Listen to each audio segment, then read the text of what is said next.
You need first to determine where the equipment function is in your company's hierarchy. I say that because I believe that the equipment function is severely undervalued in almost every restaurant company in the country. It's thought of as the necessary evil when in fact it should be thought of as the enabler to the menu of the future. So that's the first part, where does equipment lie? The second is, why do you want to automate in the first place? There's a lot of talk of it these days, a shiny new object. You don't want to just jump on the wagon train. You need to think about why I want to do it. Do I want to reduce labor? Do I want to increase productivity? Do I want to improve consistency and quality?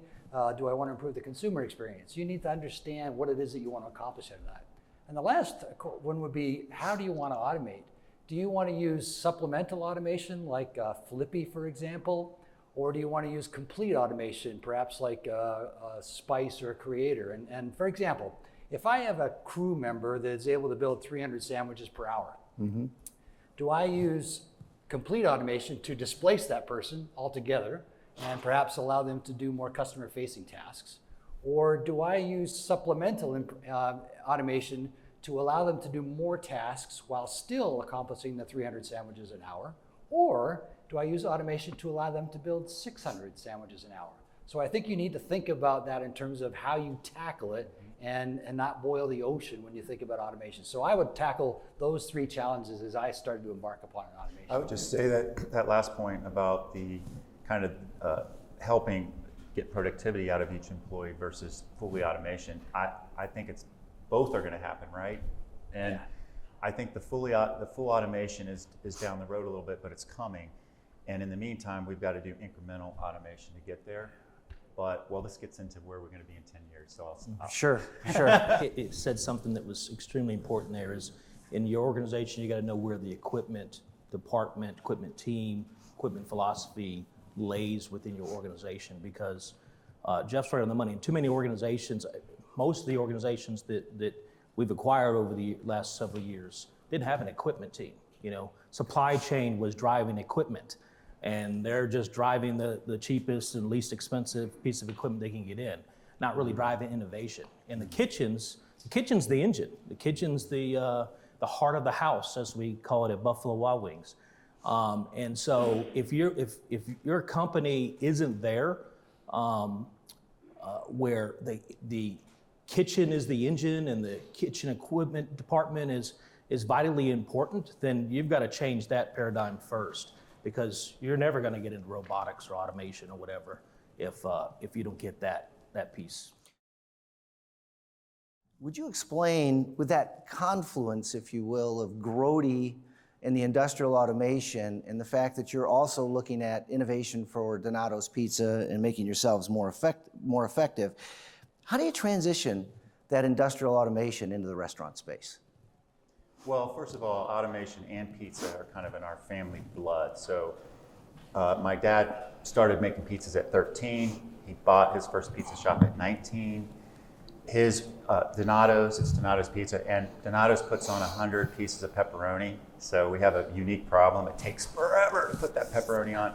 And he was putting it on himself. That's a lot of meat. Thousands and thousands of pizzas, right? And back in the day, he used to even slice it with a paring knife. So it was pretty bad, right? So he came up with, in the early 1970s, he developed a machine that would actually slice and drop all the pepperoni onto the pizza.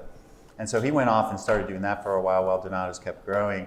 And he used to bring that in the pizza shop, and the guys would just give him the hardest time. They're like, what the hell are you doing? And the thing would break, and and it was this big monstrosity. Well, he lucked out because the frozen pizza business was starting to scale at that time and grow, and some folks found out about it, and they asked him to start making them, and he said, of course I can make it. And now the Grote pepperoni slicers in really all frozen pizza manufacturers across the world, and they can do up to 400 pizzas a minute. So the Grote company does some other automation as well. So to answer your question is, we have the pizza restaurants, we have a frozen pizza brand, we have the automation, and now we have the Edge Innovation Center to try to figure out how to leverage all of our know-how around automation and pizza and bring that into the restaurant as fast as we can. So there you go. And my dad is just an innovator. and he's mad all the time that we're not moving fast enough. So that's why I'm the catalyst. He put me in charge of making things happen faster. I basically have to answer to him, and I'm just like, okay, I'm doing the best I can, but I got to kind of get people moving and inspired. You described, Tom, is fantastic. The caution that I would make is do not forget the human factor. And for those of us that are old enough, I hearken back to maybe the late 80s when ATMs first came out. ATMs were going to be the death of the bank. And there was never going to be a person inside the bank ever again. And today, there are actually more tellers, more people inside the bank than there was after they threatened. That's a great point. And that's because they realized that the human factor is still a really important element to automation. So I think you've got to be able to find that link between the two. Yeah, that's a great point. It is a customer experience at the end of the day. Absolutely. Peter, anything to add to that? Yeah, I would just say, picking off of what Jeff was saying with the customer piece is, the employee piece, is that, you're just looking to automate those difficult work tasks that, the crew members don't want to do, that are difficult, they're challenging, they're sweaty, they're messy, right? And so you can redeploy, right? Redeploy in areas that it does make a difference, better customer service, right? More guest interaction face-to-face, because that's a very important piece to our business. Well, and I think one of the realities, I've had several operators tell me, gee, if I did all the preventative maintenance that's prescribed in your manuals, I'd need 6 more people, right? So let's be honest, there's a lot of things with the current staffing in a kitchen that aren't getting done that could get done, right? So I'm sure there's, in the initial rollout of automation, there's a redeployment of skills in different ways, right? So, great. I've been heard before saying that given today's shift to the digital technology, that perhaps equipment should land in the IT or digital side of the fence, because whatever they do from an equipment standpoint is going to be connected. So it might be worthy of thinking a function will be over there, but I would certainly say my pitch is it should be a high level within the organization. Right now it's buried within operations. I wouldn't want to see it just buried within IT as well. It should be, in my opinion, it should be a very high level in the organization. So perhaps even a separate entity focused on equipment innovation in the future technologies. I think that some of the bigger companies have that separate arm. And I think that that comes at a cost. And I see Nick here from a company that's done that, where we separate that out. The danger is when you have a bad quarter and the company starts looking for ways to bring back revenue. That cost center may be not quite there yet. There's an old meme I used to see with a fella digging into a diamond mine and another guy below him digging into the diamond mine. And the one guy is 3 feet away and he gives up and turns around, and the other guy keeps digging. So oftentimes in innovation, you're almost there. And companies say, it's in tough quarter, I might have to peel that back. But just really you have to have that long-term view and stick with it. It's definitely a long-term investment. Peter, I have a feeling you might add to that, tip this in. Jeff brings up a really good point. For us, what we've done is we've instead of just setting up a separate equipment team, which we do have, we've set up a operations team, and we pulled that separately from our COO for any specific brand. First, it was with Arby's. We had already pulled it away from the COO at Arby's, so the COO at Arby's could focus strictly on running great restaurants and worrying about that P&L and not worrying about the things all innovation, right? And so with that one team, we've created the drive-through team, we created the process and systems team, right? The equipment team. So all not independent, but subdivisions, if you will, of a larger operations innovation team, right? Since then, obviously, we've bought other brands and become Inspire. Now we're doing that across the brand. So I think you can kind of do it both ways, where it's just own separate structure, but it's part of another sort of operations-focused team. But I think where we really elevated it, when we pulled it out from underneath our COO, because we could never get any of his time. His focus was on the operations, and I'm trying to pitch a new piece of equipment innovation and get funding for it, and it was always difficult to get any of his time, right? And just that just completely changed things for us. And we have a new head over the operations team, and that runs right into our our executive team. So, And I think if I can, my key takeaway on that portion of the discussion too is this long-term commitment. You know, whatever the best structure is for your particular situation, I think that long-term commitment, this is a journey. And this can't be the initiative du jour, if you will. This can't be a flash in the pan, oh, look what we can do. This is a long-term commitment, both for the suppliers of the technology as well as those who are deploying the technology. There's a shift here. And that kind of a transition doesn't happen like this, right? It takes time. Dan, you look at, for those of us that are a little gray around the tips, how long it took electronic controls to get into our industry. Oh no, it's too rough in there, then everybody Right. to do the electronic controls took probably 30 years before Right. it was accepted in there. Right. Combi ovens took so Yeah. long to get And back to dating myself, but that first project I did was in fact the controls. It was a distributed control system for a power plant, 1985. And that's where the technology was in 1985, okay? So, you know, this industry has a lot of lessons we can learn from those journeys, and actually taking those lessons and applying them to the kitchen is not a research project, it's a configuration project, we right? follow fast Yep. and we scale like crazy, and that's what's great about this industry. Absolutely, absolutely. Which back of the house service tasks do you think are most likely to be automated first in the coming years? well, I think a lot of, several are already in the process, right? We're looking at some of them up on the screen. Saucing and toasting buns, right? And we've all seen Flippy, and there's other similar type robotic arms doing the same thing at the fry station, right? Beverage automation is a big one with, you know, POS integration. You know, McDonald's has been doing that for years, but now that's starting to open up to, you know, other manufacturers doing that outside of who does it for McDonald's. You know, grilling, cooking. But here's a big one too, is I think IoT gets missed a lot in sort of connected kitchen in automation. If you think about how many times today a manager has to touch a clipboard to record time and temperatures, record the cooking process.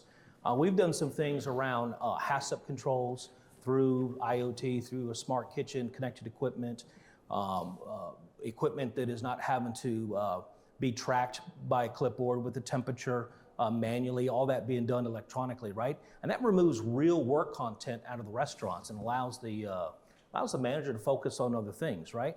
But ultimately, I think, you know, the restaurant industry is so behind in automation, robotics, whatever we want to call this, that we have to approach and attack it a little differently than just thinking we can just go all the way to bright with something, right? I think I heard some Jeff or Tom, somebody said boiling the ocean, right? And that's too scary, and that's too big, and that's too, you know, too large to try to even comprehend, right? But being able to do things in piecemeal it, right? And so if you can automate your saucing, right? If you can automate your beverages, right? And you think of manufacturing in the past, you know, manufacturing didn't start out with a fully, you know, automated production line, right? They start off just, hey, if we could just move this piece of steel over to here and not have to have an employee do it, you know, we remove that task, right? And let them do something more important, right? And so I think looking at automation in the restaurants where we can remove some of that challenging work content piece by piece, redeploy some of that labor into more productive areas or guest interacting, those are the areas that we're focused on, but I think makes the most sense for the industry as well. Yeah, and I think if you look at that industrial journey, and I think the same applies to the restaurant, there are jobs that they're dangerous. There are jobs which are non-rewarding and maybe difficult, challenging. You know, if you've ever breaded protein in a cold table, I think you'll find out that that's probably a job a machine might be better to do, right? As an example. In our factory, we have an aging workforce. We've had great retention. We've been in business for 65 years, as I said earlier. We installed some vacuum lifts. And that in itself, it's a vacuum assist. And we did that because instead of having to find the few people in the factory that could lift 100 pounds to move a boxed piece of cooking equipment, we were able to have anybody move that now, as well as remove the risk of further injury, right? So I think there's a lot of things around the safety side and the quality of the job and employment retention that comes into this as well. I wonder if you guys would be interested in commenting on that at all. That's a huge piece to it. I mean, take Buffalo Wild Wings. Who wants to stand there and cook wings all day long? Man, it's hot, it's heavy, you know. It's a difficult. You go home smelling like go wings. Home smelling, yeah. So, you know, it's not the top position that gets applied for there, you know. And so, but it's one of the most important ones, right? So being able to automate that, right, to not only just retain talent, but attract talent. And the younger generation today that, by the way, is right now not getting in the restaurant industry as we see, right? We got to find ways to attract them. And using technology, using automation, that's going to attract that younger generation as well, who expects that, thinks that's cool, right? So, yeah. So, agree with all that. Also agree with the fact of incremental automation, trying to find that best next spot to put it in. I would also add to it, move as fast as possible with that incremental approach, knowing that there's others out there that are thinking about the whole approach, and that's disruptive. So we're going to see folks come in with the fully automated kitchens at some point. And so how do we, as with legacy restaurants, make sure that we're moving very, very fast? And then how do we build our new restaurants? Do we go in with the latest, greatest? Do we take a little risk? Do we have a little pain in the process to make sure that we're moving on innovation as fast as possible? And here's something that I think most people in the room could probably relate to, because it's directly associated with you, is we talked about the human factor, but what if we automated decision making? So here's an example. I'm in the midst of building a hamburger or a sub or a sandwich, and another order pops up and I have to toast a bun. So my choice that I have to make is, do I finish building this sandwich and further delay dropping that bun for that one? Or do I stop building this sandwich, go and drop the bun, and then finish my sandwich so that the bun is ready for me? That decision happens multiple times a minute. And if a crew member does not need to make that decision, think of the impact of that. So that's incremental, can be done very quickly, goes into other stuff like back of house inventory. Those are the type of things. It's not always the big mama that you have to worry about. Yeah, that's a great point.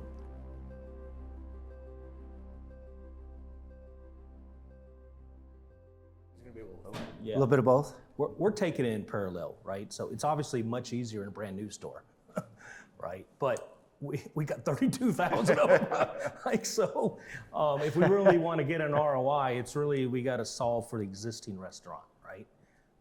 And so maybe we can perfect it a little better in new builds, but we've got to tackle it for existing restaurants. There's a lot more freedom there. Yeah, exactly. There is, when you look at the new footprint versus the old footprint. So the old footprint designed for people might be somewhat sub-optimized for the new footprint designed for these technologies, right? Could be a shift there. The other thing we've learned very quickly and recognized, if you walk into an automated industrial plant today, they don't look at it as square feet, they look at it as cubic feet. It's a volume question, not a surface area question, okay? So you build 5-6 stories tall in some of these facilities because you can. It's there, it's free land, it's free real estate, right? So build up, not out. When we look at our kitchens today, and I haven't walked into one yet of any of the brands that we serve, and said, gee, there's no room above. There's a tremendous volume there to unleash. So there's room within your existing kitchens in order to do things that manually you couldn't conceive putting it out of reach, but automatically you can. And we still have questions of serviceability, questions of re-inventorying a machine, what have you, but we can go up, not out. Yeah, some of those restraints, going back to my Burger King days, I always used to ask 3 questions. Where will I put this in the restaurant? Where will I plug it in? And how will I convince a franchisee to pay for it? Perfect. Guys, do you think the scarcity of labor and the inflationary period that we're heading into with the rising costs, how do you think that's going to impact innovation in QSR kitchens? I'll wait because I've got a mouthful there. You got a mouthful. Okay, you want to see how much time is left. Yeah. Okay. Peter, you want to jump in? Sure, yeah. I mean, we talked a little bit about it, just being able to attract, get people excited about coming into the restaurant industry and you know, taking some of these mundane and difficult tasks and being able to automate those or use robotics in some kind of way to make it easier on crew members, right? And so that, you know, even just thinking of like the morning crew that comes in, you know, the thing that they're thinking about in the morning is getting ready for lunch. So they're running around the kitchen trying to set everything up and prep and all this kind of stuff. But then the night crew, even in a Buffalo Wild Wings, which most of their business is at night, right? Their thought is when they're coming in is, I got to start thinking about closing. What can I do to close, you know? And so how much business are you losing throughout the night because, you know, your mindset is closing. So if we can automate in those areas, and have folks thinking about the rush. It's I'm a little bit off topic of the question with labor, but at the end of the day, it just makes the crew's lives easier, right? And so I think it's just going to help us attract a different, a higher caliber team member into the restaurants, make it more fun again. You know, we've recently, you talk about that, the experience of the crew member working with this equipment. Yep. You know, we've very recently moved to start programming our platforms in an Android GUI, right? So Yep. the user interface is now moving to something that the 15-year-old comes into the store, and by the way, they've done this before. Yep. Training gets shorter, Super intuitive. gets easier. It's very intuitive for them because this is how they've grown up, right? And so Yep. this is not foreign to them. And if you look at some of our older legacy equipment, it's not quite that simple. You know, you need an engineer and a manual to program it, Yep. right? So now it's getting much easier to operate, and I think that the jobs become more attractive because of Right. that. Yeah. If you think about before COVID hit, obviously since COVID, you know, it's really opened up a wound with staffing. Before COVID hit, the restaurant industry was struggling with staffing then too, right? And so I think, you know, getting into automation isn't about replacing employees or reducing labor per se, right? It's about being able to redeploy, right?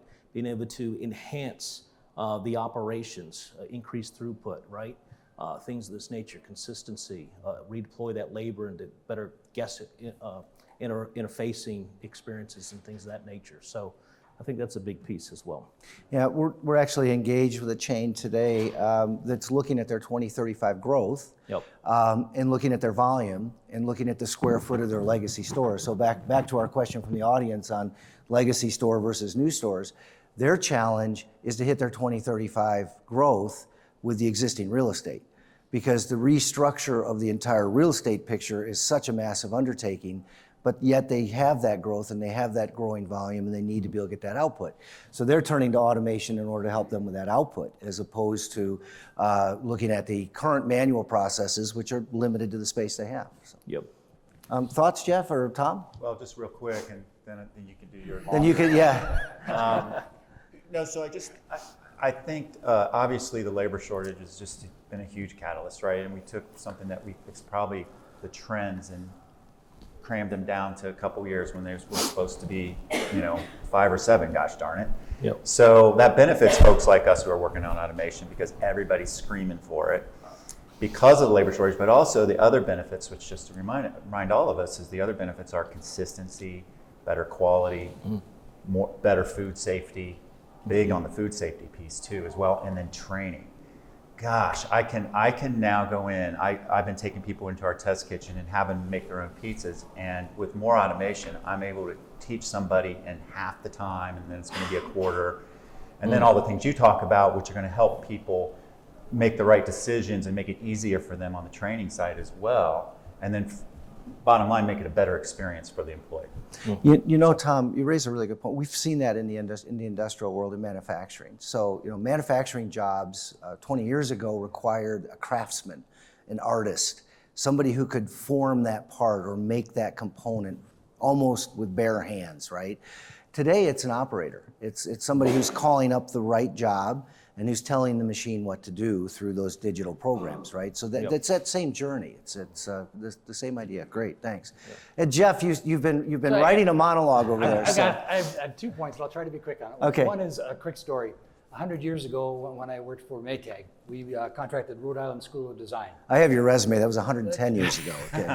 And we took the RISD students and put them into a restaurant. And we said, we want you to observe the behaviors in the restaurant to reduce the labor requirement in the restaurant. And they said, well, why do you want to do that? And it was training, 240% turnover, all these things make it terrible for these employees. And there was a little girl in the back of the room that raised her hand. She said, what if we just made it a better place to work? and so that dawned on me. And so that shows your point. Yeah. But the point that I want to make about this labor scarcity, my worst fear in the world right now is that this labor scarcity will cause automation to fail. Because people are going to jump into it without knowing what they're doing, without a plan. I had a boss that used to say, Jeff, the first thing you need to do is decide you want to go to Montreal. And then you decide whether you're going to go on a plane or train or automobile. This labor scarcity is going to create people to jump off the dock with automation, and they'll fail. And I don't want automation to be the sufferer of a bad name because of that. Good call. Great. Awesome.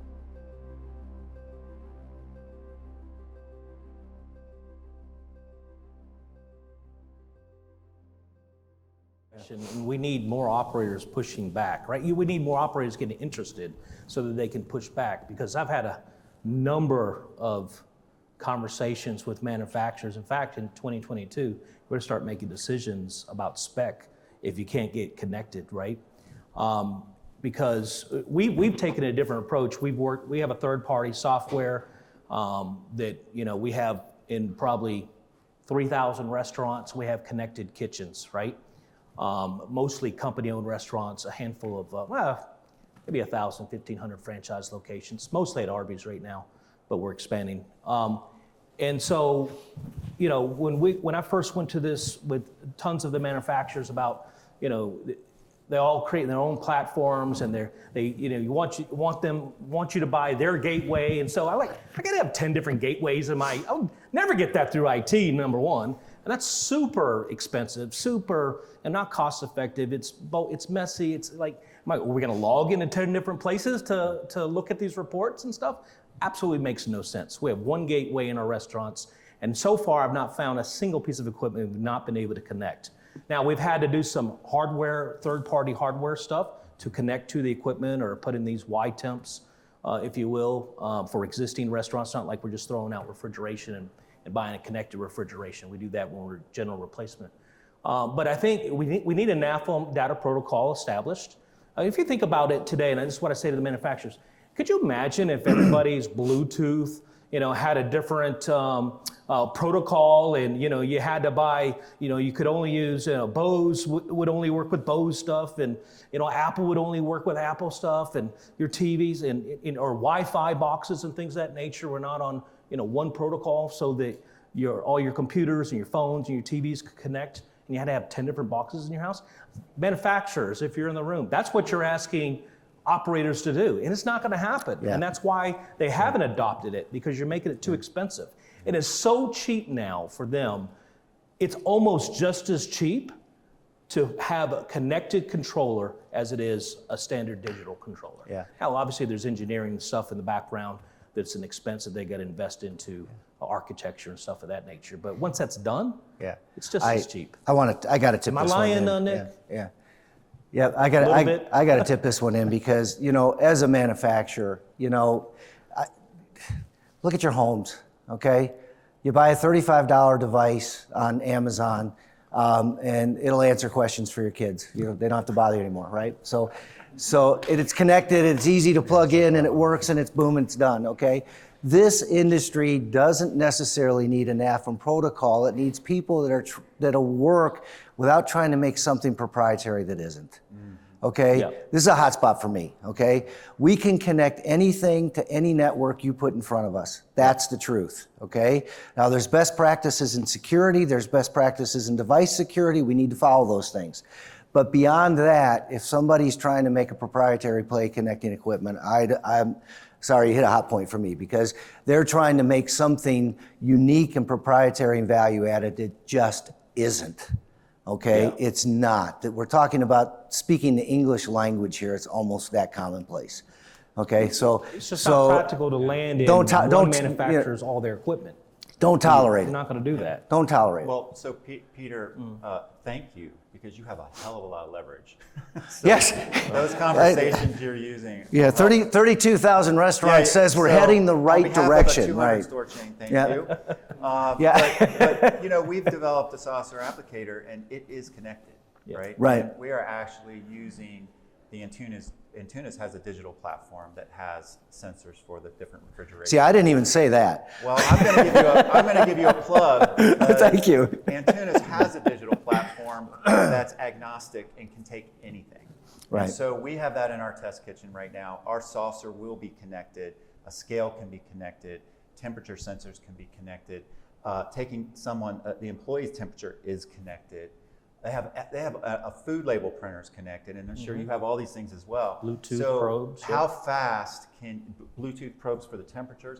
How fast can we find the right platform that's affordable where we can get this stuff in as soon as possible? Because it's a non-negotiable. Every piece of equipment should be connected. Why not? Yep, Yeah. Go ahead, Jeff, and then I'll This is a tip good it one, in isn't one. it? May I be a It's a little good one. contrarian? Please. So I have a Samsung Smart House. Yeah. I've been in the house for 2 years. So far, that Samsung has never yet changed the filter in my air conditioner. Data without action is a disaster. Ah, perfect. Yes.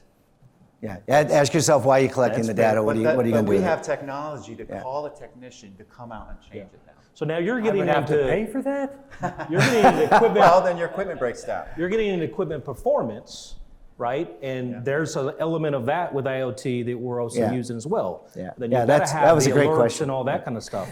And you know, just kind of last but not least, one of the experiences we've had here as well, looking at this whole area, is that we've had projects where the customers' IT departments were very focused on their customer-facing challenges. So we're talking about kiosk ordering, mobile apps, geofencing, and when we take them and say, let's connect this piece of equipment in the kitchen, that IT department says, we'll see you in 2026.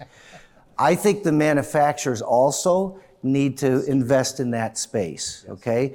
You're focused on your customers with your digital resources, we need to be focused on ours. So we're actually planning and are writing some of that middleware to make this happen, okay? So I think that's also on the manufacturer, that we need to be investing in that connection.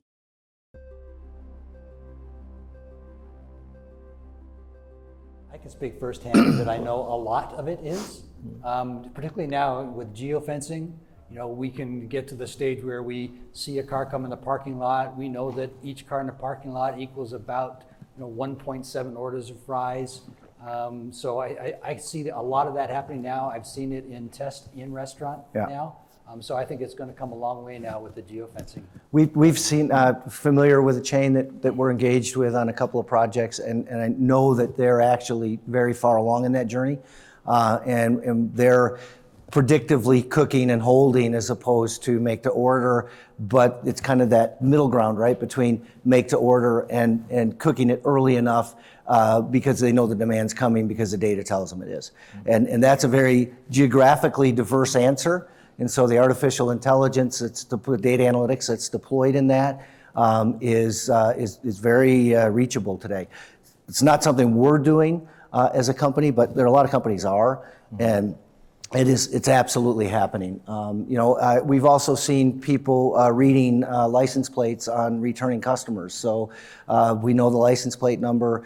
We know what they've bought before. We got a pretty good idea we can get a jump on that order because they just pulled in line at a drive-through that has 6 cars in it. Well, they're suggesting you order when you get to the speaker. You want to order what you ordered last time? Right. Facial recognition. Right. Kind of scary. Your order's up. Yep. I know we're real short on time, but I just wanted to share one thing real quick. I thought the CEO of Domino's talk yesterday was fantastic. I'm impressed with the focus.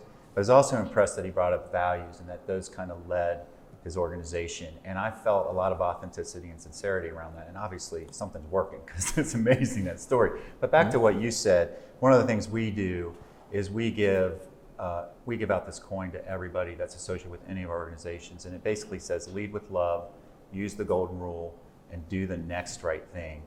And so we're really focused on these values, That's awesome. which I know a lot of organizations are focused that's on. great. But as we automate, and things become done for us, this becomes even more important. Well And said. we had a question about what's the restaurant look like in 10 years? Well, what are we as a people going to look like in 10 years? I think that's the more important question, is how are we going to lift up the right values to make sure that in 10 years we're not all, killing each other. That's here. that's a good and- call out. I think that's great, and That's I'm gonna take that as an opportunity to segue to our close here. So, Dan, I think there was one more. Did we have another you question? You got. okay, all right, sorry. Okay, well that's part of the close. Okay, so so basically, I want to thank our panelists. As you can see, a round of applause for them. Okay. We're very fortunate. We thought to ourselves, who do we want to put on this panel? And they all three said yes. So we're very, very fortunate that. So we're very happy with that. I want to remind people that we are a manufacturer. We're here with a booth. 300, is that right? 330. If you go to 300, I have no idea what they'll tell you. But we'll be at, yeah. We'll be at 3:30 at the appropriate times. If you want to come and have a chat, dig deeper. The video that we've had playing here are all projects that are active developments. Just as a state of the industry, very little of this is commercial. Most of it's a joint research project with a particular customer. Okay, so you'll see the development that's going on, the things that we're doing, and we, by the way, give a plug to Miso Robots. We're in our Cartesian automation, linear motion, machine building company, but we love what they're doing. There's a place for both technologies in your kitchens, okay? So we believe that the more we raise the tide, all ships rise, okay? So we're good with that, and the more people that are talking about this subject, the better we're all gonna be. So we'd love to have further conversations with any of you. Again, a warm, hearty thanks to the panel, and thank you all for coming this morning. It was early. Appreciate it.